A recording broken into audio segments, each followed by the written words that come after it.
Fascist हुकूमत का सियासी इंतकाम उरूज पर इमरान खान आज अहलिया समेत इस्लामाबाद रवाना हुए, जहां वो अगले 2 से 3 दिन 20 से ज़ायद जाली केसेस में पेश होंगे।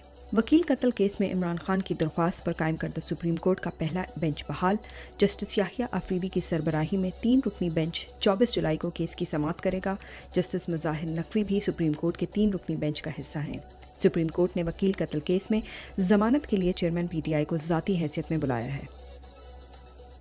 नून लीग को इलेक्शन में अपनी इबरतनाक शिकस्त का इतना यकीन है कि निगरान वज़ीर आज़म के लिए मोहसिन नकवी जैसे अपने मंजे हुए मुलाजिम को भी लगाने को तैयार नहीं। इसलिए समधी इसहाक डार को निगरान वज़ीर आज़म बनाने की कोशिशें जारी।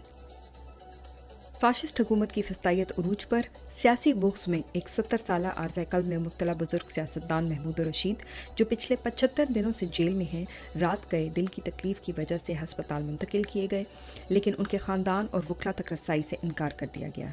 यही है इस हुकूमत का असल चेहरा। एक तरफ करप्ट हुकूमत ने अरबों रुपए की मनी लॉन्ड्रिंग केसेस माफ़ करवा लिए और दूसरी तरफ एक गरीब आदमी के लिए रेडी लगाना भी जुर्म बन गया।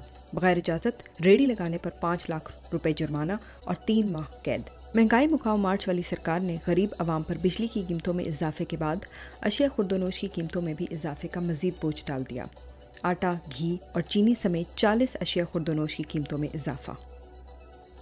IMF माहिदे पर मिठाइयाँ बांटकर अल्हम्दुलिल्लाह कहने वालों की हुकूमत में सिर्फ एक हफ्ते के अंदर डॉलर की कीमत में 9 रुपए से जायद का इजाफा। इसके साथ ही कई दिन से जारी पाकिस्तान बैक ऑन ट्रैक के जाली दावे से भी हवा निकल गई, जो महज इलेक्शन से पहले आवाम को बेवकूफ़ बनाकर बयानियाँ बनाने की नाकाम कोशिश थी।